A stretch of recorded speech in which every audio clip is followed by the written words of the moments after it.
We're going to be covering 100 questions every first-time home buyer should ask. Tonight, we're covering question number 26. We're going to talk a little bit about second showings. So as a first-time home buyer, what should you do with the second showing? How does that whole process work? Do you get enough time, or do you have enough time to look at properties, evaluate properties, and the such? When you're looking at properties, you have obviously a private first showing, but what to do about that second showing? What to do about that second time you want to go to the property? And I want to tell you, a lot of agents don't agree that second showings is something that should be done or need to be done. And there's a good reason why that is the case. First off, in Northern Virginia, our market moves fairly quickly. And because it moves so quickly, it's challenging for you to see a property, have enough time to make a decision, and then schedule a second showing where you would actually be able to still secure that property in the event that it's not already off the market, right? So that's one of the problems with second showings. Second showings present the problem or the challenge of, will the property still be available by the time that you see the home? In my opinion, this book gives us a lot of recommendations that are really tied to first showing. So a lot of the things that this book recommends that you should do in your second showing is really going to be the responsibility of your home inspector. Let's talk about what they expect you to do, and you could add some of these items to your checklist for viewing properties. First of all, what is the overall impression of the exterior of the property? Like we mentioned yesterday, the exterior of the property, and I would even say the neighborhood, it's important to understand that you're buying into a community. So before you get into the property, before you look at and evaluate the home, evaluate the community. Are the common areas maintained properly?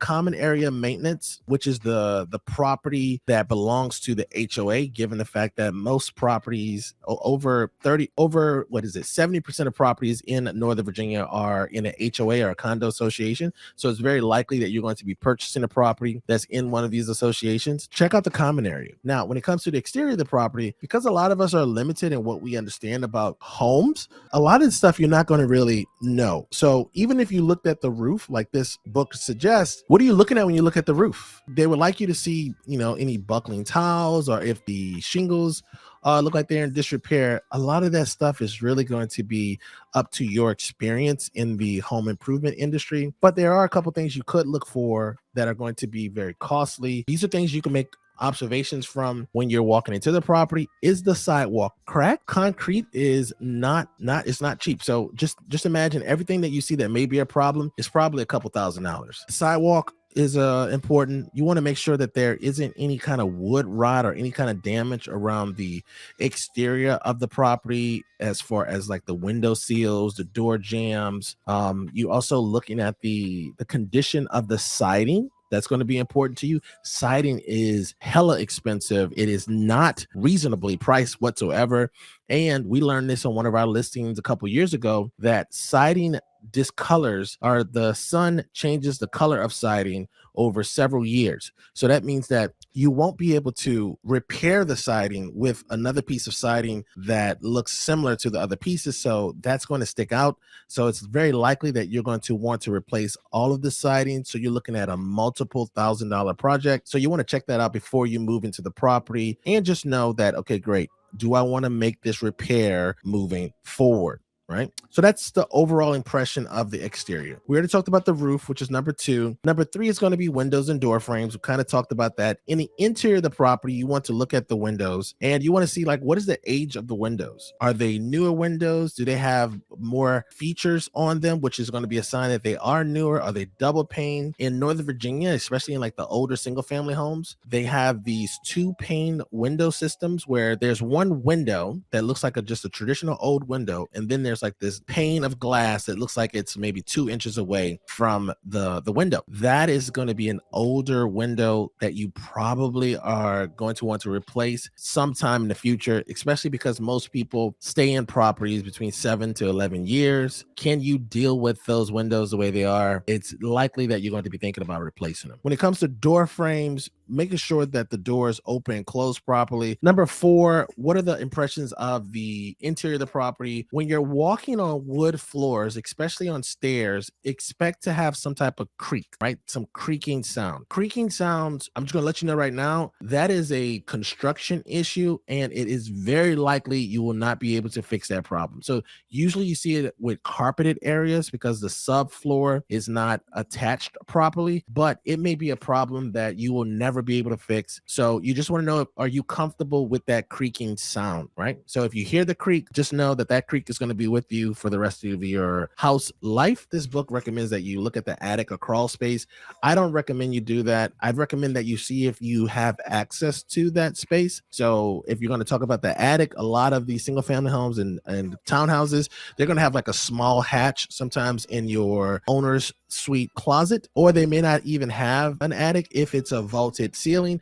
These are just things you just want to check and see if you have access to that.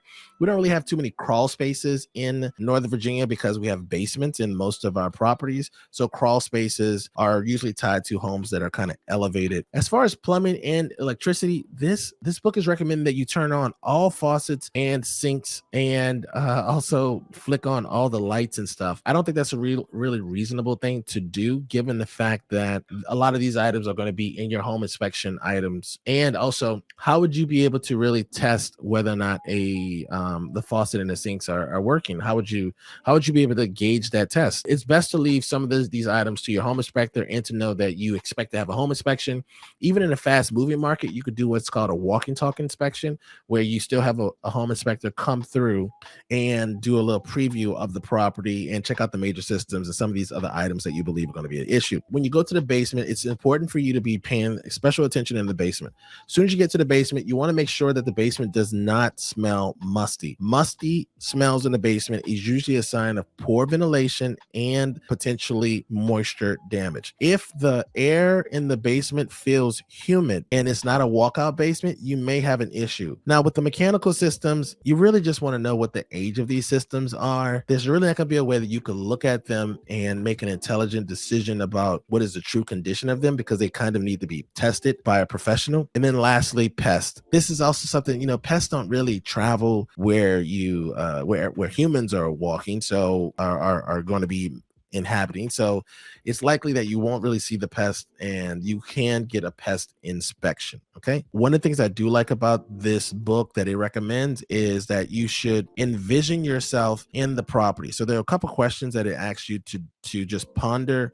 Is how would you feel about coming home to this house after a hard day's work? Where would you relax? Can you see yourself cooking in the kitchen? Will your furniture fit in the different spaces? Is the bedroom quiet enough for sleeping? I don't know how you would even be able to gauge whether or not the bedroom is quiet enough for sleeping, because that's an interesting question to ask. Like, depending on what time of day you're going, I mean, it's not going to be a true representation of your sleeping environment. Anyway, that was one of the questions. Oh, how do you feel about the outside? That's an important question. Where do you think your grill is going to go? Your patio furniture or different furniture? Where do you think you're going to play with the kids? If you have kids, what about the animals? If you have animals, do you want a garden? Is this property going to allow you to do those items?